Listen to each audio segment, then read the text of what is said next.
Shalom saudara sekalian, salam sejahtera dalam kasih Tuhan kita Yesus Kristus. Kebenaran hari ini berjudul pemeliharaan untuk pendewasaan rohani. Kalau Bapa memandang berkat jasmani yang dimiliki seorang anak Allah membahayakan, maka Bapa akan mengurangi, bahkan sampai pada tingkat ekstrim dengan mengambil semuanya. Tuhan tidak mudah mengabulkan doa orang percaya jika apa yang dimintanya adalah sesuatu yang membahayakan. Allah sebagai Bapa pasti memelihara kehidupan jasmani anak-anaknya dengan sempurna. Namun Bapa lebih mengutamakan pemeliharaan rohani dan kedewasaan iman orang percaya, agar orang percaya mengambil bagian dalam kekudusannya dan memuliakan namanya, bukan memuliakan harta. Dalam hal ini penyertaan Allah memang tidak selalu memberi kenyamanan seperti kenyamanan versi anak dunia. Sebaliknya malah tidak jarang kita dibawa Bapa dalam keadaan tidak nyaman. Hal ini terjadi karena kehadiran Allah dalam hidup kita ini adalah kehadiran untuk mendidik, mendewasakan, dan menyempurnakan kita agar kita dikembalikan ke rancangan Allah semula, saudaraku. Bapak tidak akan mengorbankan pendidikan rohani, yaitu kesempurnaan sebagai anak-anaknya secara moral demi kelimpahan jasmani. Tidak mungkin Bapak mengorbankan pendidikan rohani, yaitu kesempurnaan sebagai anak-anak Allah demi berkat jasmani. Banyak pembicara di mimbar mengesankan bahwa Allah Bapa mau berperkara dengan umatnya berkenaan dengan pemenuhan kebutuhan jasmani.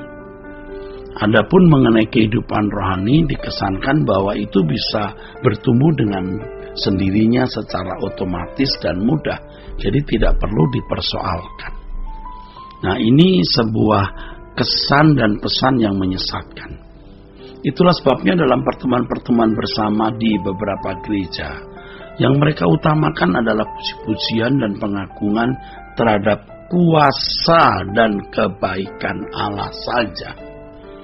Harus dipahami bahwa kelimpahan jasmani hanyalah sementara, tetapi kedewasaan rohani, di mana orang percaya mengambil bagian dalam kekudusan Allah, merupakan harta abadi yang tidak terbeli dengan apapun. Oleh sebab itu sangatlah keliru kalau diajarkan bahwa Bapak memperhatikan pemenuhan kebutuhan jasmani tetapi tidak memperhatikan pendewasaan rohani. Justru sebaliknya, Bapak akan sangat memperhatikan kedewasaan rohani lebih dari pemenuhan kebutuhan jasmani. Bapak lebih memperhatikan kedewasaan rohani daripada pemenuhan kebutuhan jasmani. Bapak bisa mengorbankan hal pemenuhan kebutuhan jasmani demi kedewasaan rohani kita, saudaraku. Saudaraku, sikap mempercayai pemeliharaan Allah untuk masalah pendewasaan rohani ini, ini adalah sikap memuliakan Dia. Jadi sikap mempercayai pemeliharaan Allah untuk masalah pendewasaan rohani ini di atas masalah pemenuhan kebutuhan jasmani ini sikap memuliakan Allah. Dengan kepercayaan kepada Allah sebagai Bapa yang lebih menekankan pendewasaan rohani, seseorang menilai dan memandang Bapa sebagai pribadi yang agung dan bertanggung jawab. Sesungguhnya inilah sikap meninggikan dan memuliakan Allah yang benar. Oleh sebab itu hendaknya kita tidak merasa sudah memuliakan Allah hanya karena bisa menyanyikan nyanyian rohani, berbahasa roh, dan mengikuti liturgi gereja. Sesungguhnya nyanyian hidup orang percaya haruslah sikap hati yang setiap saat mempercayai Allah walaupun dalam keadaan di mana kebutuhan jasmani belum terpenuhi, saudara. Jadi saudara sekalian, ya, kalau suatu saat kita ada dalam keadaan seakan-akan Tuhan meninggalkan kita, kita harus tetap menaruh percaya kepada Allah tanpa khawatir, tanpa curiga terhadap Allah. Terkait dengan hal ini kita dapat mengerti betapa hebat orang percaya pada abad awal kekristenan muncul, ya, betapa mengagumkan, ya. Mereka dianiaya selama ratusan tahun dengan penderitaan yang luar biasa. Dan Allah seakan-akan tidak memperdulikan keadaan mereka. Namun mereka tetap percaya. Allah seakan-akan tidak berdaya menolong mereka, tetapi mereka tetap mempercayai pemeliharaan Allah. Sebab ternyata dengan keadaan itu, dengan penganiayaan itu, justru iman Kristen terpelihara dengan baik. Itulah pembelaan Tuhan yang sangat cerdas. Ini juga yang menjadi kesaksian bagi orang-orang kafir, dan akhirnya Roma mengakui bahwa Yesus adalah Tuhan. Hal ini tidak lepas dari kegigihan orang percaya dalam mempercayai Allahnya, ya, dan menampilkan diri sebagai anak-anak Allah yang memuliakan nama Allah dengan sikap dan perbuatan nyata, saudara. Orang yang tidak mempercayai Allah, mempercayai pribadi Allah, orang yang tidak mempercayai pribadi Allah pasti tidak memiliki hubungan yang harmonis dengan Allah. Hubungan yang tidak harmonis tersebut disebabkan karena ketidakpercayaan terhadap Allah. Ya, orang yang tidak mempercayai pribadi Allah pasti tidak memiliki hubungan yang harmonis dengan Allah. Hubungan yang tidak harmonis tersebut disebabkan karena ketidakpercayaan terhadap pribadi Allah.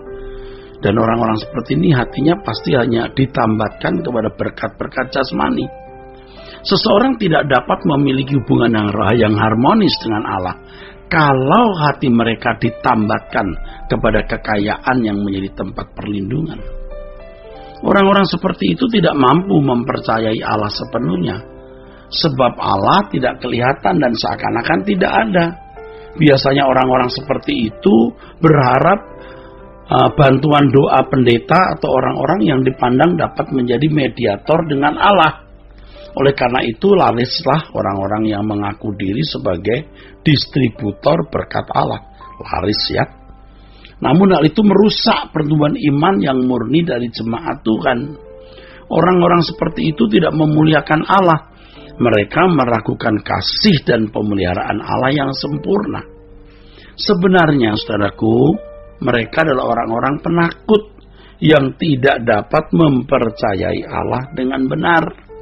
Karena tidak sanggup mempercayai Allah dengan benar, ya, mereka minta tolong pendeta atau para rohaniwan atau orang-orang tertentu untuk membawa persoalannya kepada Tuhan, bukan datang sendiri kepada Tuhan.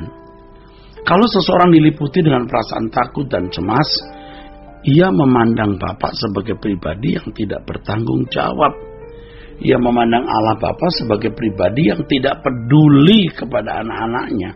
Ini adalah sikap tidak meninggikan dan tidak memuliakan Allah. Orang yang dicekam, ya, dengan perasaan takut, perasaan cemas menghadapi hidup dengan segala persoalannya adalah orang yang tidak percaya. Mereka bukan saja tidak memuliakan Allah, melainkan juga menghina pribadi Allah. Jadi ketika Allah membawa orang percaya kepada keadaan yang sulit, situasi yang bahaya, dan terancam oleh sesuatu hal, sesungguhnya di saat itulah ia diberi kesempatan untuk belajar percaya dan dapat memuliakan Allah dengan kualitas yang tinggi. Kiranya kebenaran hari ini memberkati kita sekalian. Sola Gracia.